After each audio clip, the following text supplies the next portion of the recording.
Hey, this is Smiles here with another classic game review. Today, let's take a look at Pokemon Stadium, which was originally released for the N64 back in 2000. Pokemon Stadium allows players to duke it out with a Pokemon fully rendered in glorious 3D. With the included transfer pack, you can transfer Pokemon from Red, Blue, and Yellow version and battle. Pokemon Stadium offers multiple cups that players can compete in. You can also challenge the Gym Leader Castle as you collect badges and aim to become the Pokemon Champion. After defeating the cups and the gym leaders, Mewtwo challenges you to a one-on-one match, or more 1-on-6. When you defeat Mewtwo, you unlock Round 2, which contains a harder version of each mode.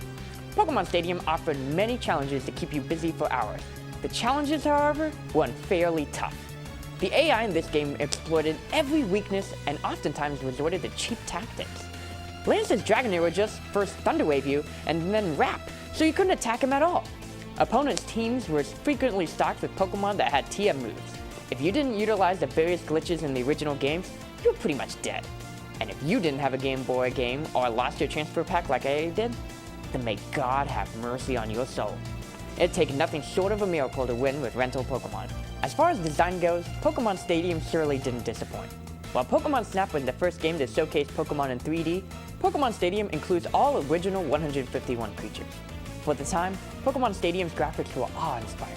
The battle animations are smooth, and each Pokemon shows up their own unique personality as they attack. There is nothing like being a 9-year-old kid and watching your hard-trained Pokemon come to life and destroy your friends in 3D. The one thing I couldn't stand in this game, though, was that stupid announcer.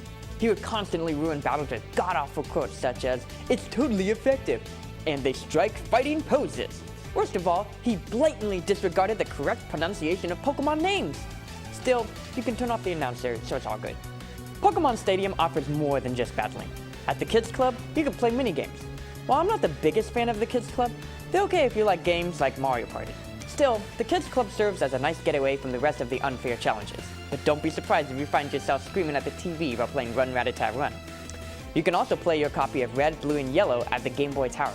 As you win cups, you unlock Doduo and Dojiro mode, which allow you to play the Game Boy games at double and triple the speed. You can also visit Professor Oak's lab to organize your box and trade Pokemon with friends.